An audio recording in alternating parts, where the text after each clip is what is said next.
Axis ಬ್ಯಾಂಕ್ನಲ್ಲಿ ಸಿಕ್ಕ phone ನಂಬರ್ಗೆ ಕಾಲ್ ಮಾಡೋದರೊಂದಿಗೆ ಸತ್ತವಳು ರೂಪಾಲಿ ಶರ್ಮಾ. ಆಕೆ ಕುಮಾರಸ್ವಾಮಿ ಲೇಔಟ್ನ ಒಂದು ಪಿಜಿಯಲ್ಲಿ ಇರ್ತಾ ಇದ್ದಳು ಅನ್ನೋದು ಖಚಿತವಾಗಿತ್ತು. 3 ತಿಂಗಳ ಹಿಂದೆ ಆಕ್ಸಿಸ್ ಬ್ಯಾಂಕ್ ಕೆಲಸ ಬಿಟ್ಟಿದ್ದ ರೂಪಾಲಿ ಶರ್ಮಾ 1.5 ತಿಂಗಳ ಕಾಲ ಒಂದು ಮಾರ್ಕೆಟಿಂಗ್ ಕಂಪನಿಯಲ್ಲಿ ನೌಕರಿ ಮಾಡಿಕೊಂಡಿದ್ಲು. ನಂತರ ಆ ನೌಕರಿಯನ್ನು ಬಿಟ್ಟು ಹೊಸ ಕೆಲಸ ಹುಡುಕ್ತಾ ಇದ್ಲು.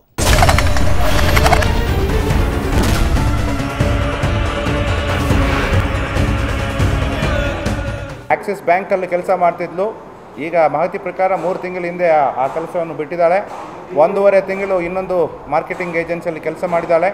ಈಗ ಯಾವುದೋ ಒಂದು ಹೊಸ ನೌಕರಿ ಹುಡುಕಾಟದಲ್ಲಿ ಇದ್ದಾರೆ ಅಂತ ಒಂದು ಮಾಹಿತಿ ಇದೆ. ಈ ವಿಷಯಗಳಿಂದ ಹೊಸ ಅಂಶಗಳು ಯಾವುವೂ ಗೊತ್ತಾಗೋದಿಲ್ಲ. ಆದರೆ ಹಂತಕರ ಬಗೆಗಿನ ಮಾಹಿತಿಯನ್ನು ರೂಪಾಲಿ ಮಿಶ್ರಾಳ ಮನೆಯವರೇ ಕೊಟ್ಟಿದ್ರು. ಆತನ ಹೆಸರು ಸಂತೋಷ್ ಕುಮಾರ್ ಯಾದವ್. ರೂಪಾಲಿಯ ಜೊತೆ ಆತನಿಗೆ ಅಫೇರ್ ಇತ್ತು. ಆ ವಿಷಯ ರೂಪಾಲಿಯ ಮನೆಯವರಿಗೂ ಗೊತ್ತಿತ್ತು. ಕೊಲೆ ಮಾಡಿದ ನಂತರ ಆಕೆಯ ಪೋಷಕರಿಗೆ ಫೋನ್ ಮಾಡಿದ್ದ ಸಂತೋಷ.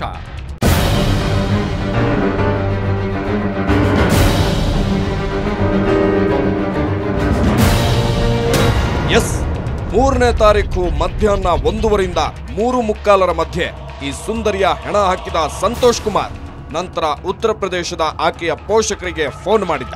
2 ದಿನಗಳಿಂದ ರೂಪಾಲಿ ಫೋನ್ ರಿಸೀವ್ ಮಾಡ್ತಿಲ್ಲ, ನೀವು ಟ್ರೈ ಮಾಡಿ ಅಂದ. ನಾವು ನಿನ್ನೆ ಅಷ್ಟೇ ಮಾತಾಡಿದೀವಿ ಅಂದ್ರು ರೂಪಾಲಿ ತಾಯಿ. ಅದಕ್ಕಾತ ಏನಾಗಿದೆಯೋ ಗೊತ್ತಿಲ್ಲ, ನೀವು ಅಲ್ಲಿ ಮಿಸ್ಸಿಂಗ್ ಕಂಪ್ಲೇಂಟ್ ಕೊಡಿ, ನಾನು ಇಲ್ಲಿ ಹುಡುಕ್ತೀನಿ ಅಂದು ಫೋನ್ ಇಟ್ಟ. ಯಾವಾಗ ಕಾಟನ್ ಪೇಟೆ ಪೊಲೀಸರು ಫೋನ್ ಮಾಡಿದ್ರು, ಆ ಸಂತೋಷನೇ ನಮ್ಮ ಮಗಳನ್ನ ಕೊಂದಿದ್ದಾನೆ ಅಂತ ಖಡಾಖಂಡಿತವಾಗಿ ಹೇಳಿಬಿಟ್ರು ರೂಪಾಲಿ ಪೋಷಕರು. ಅಲ್ಲಿಗೆ ಹಂತಕ ಇವನೇ ಅನ್ನೋದು ಖಚಿತವಾಗಿತ್ತು.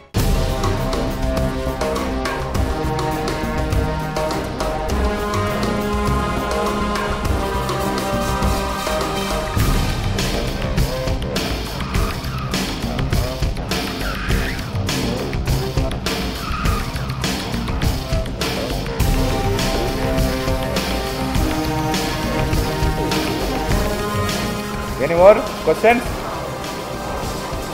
Yes, over and out.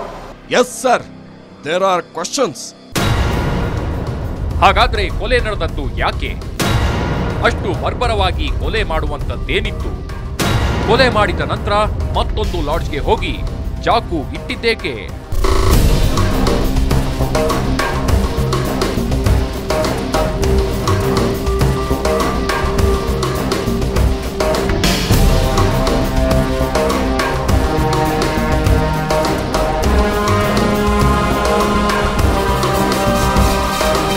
ಈ ಪ್ರಶ್ನೆಗಳಿಗೆ ಪೊಲೀಸ್ ತನಿಖೆಯಿಂದಲೇ ಉತ್ತರ ಸಿಗಬೇಕು ಅಂದ್ರೆ ಸಂತೋಷ್ ಕುಮಾರ್ ಸಿಕ್ಕಿ ಬೀಳಬೇಕು. ಈ ಕೊಲೆ ಪ್ರಕರಣ ಬೆಳಕಿಗೆ ಬರೋ ತನಕ ಆತ ಬೆಂಗಳೂರಿನಲ್ಲೇ ಇದ್ದ ಅನ್ನೋದಕ್ಕೆ ಸಂತೋಷ್ ಕುಮಾರ್ನ ಮೊಬೈಲ್ ಸಾಕ್ಷಿ ಹೇಳುತ್ತೆ. ನಂತರ ಎಲ್ಲಿ ಹೋದ್ನೋ, ಏನು ಮಾಡ್ತಿದ್ದಾನೋ, ಸಿಗ್ತಾನೆ, ಎಲ್ಲಿಗೆ ಹೋಗ್ತಾನೆ? ಎಂತೆಂಥವರನ್ನೋ ಎಳ್ಕೊಂಡ್ಬಂದು ಕಂಬಿ ಹಿಂದೆ ತಳ್ಳಿರುವ ಬೆಂಗಳೂರು ಪೊಲೀಸರಿಗೆ ಇವನನ್ನ ಹಿಡ್ಕೊಂಡು ಬರೋದೇನೋ ದೊಡ್ಡ ಮಾತಲ್ಲ. ಆ ಕೆಲಸ ಆಗೇ ಆಗುತ್ತೆ. ಆದರೆ ಬೇಜಾರಾಗೋದು ಆ ಸುಂದರಿ ರೂಪಾಲಿ ಶರ್ಮಾ ಬಗ್ಗೆ. ಒಳ್ಳೆಯ ಭವಿಷ್ಯ ಇದ್ದ ಹುಡುಗಿ, ಈಗ ಆಕೆಯ ಶವ ವಿಕ್ಟೋರಿಯಾ ಆಸ್ಪತ್ರೆಯ ಶವಾಗಾರದಲ್ಲಿ ಅನಾಥವಾಗಿ ಬಿದ್ದಿದೆ. ರೂಪಾಲಿಯ ಪೋಷಕರು ಬೆಂಗಳೂರಿಗೆ ಬಂದು ತಲುಪೋದು ನಾಳೆ. ಅವರ ದುಃಖಕ್ಕೆ ಸಮಾಧಾನ ಹೇಳೋರು ಯಾರೂ ಇರಲ್ಲ ಅಂತ ಹೇಳ್ತಾ ಈ ವಿಶೇಷ ಕಾರ್ಯಕ್ರಮ ಮುಗಿಸ್ತಾ ಇದ್ದೀವಿ. ನೇರ ದಿಟ್ಟ ನಿರಂತರ ಸುದ್ದಿಗಾಗಿ ನೋಡ್ತಾ ಇರಿ ಸುವರ್ಣ ನ್ಯೂಸ್.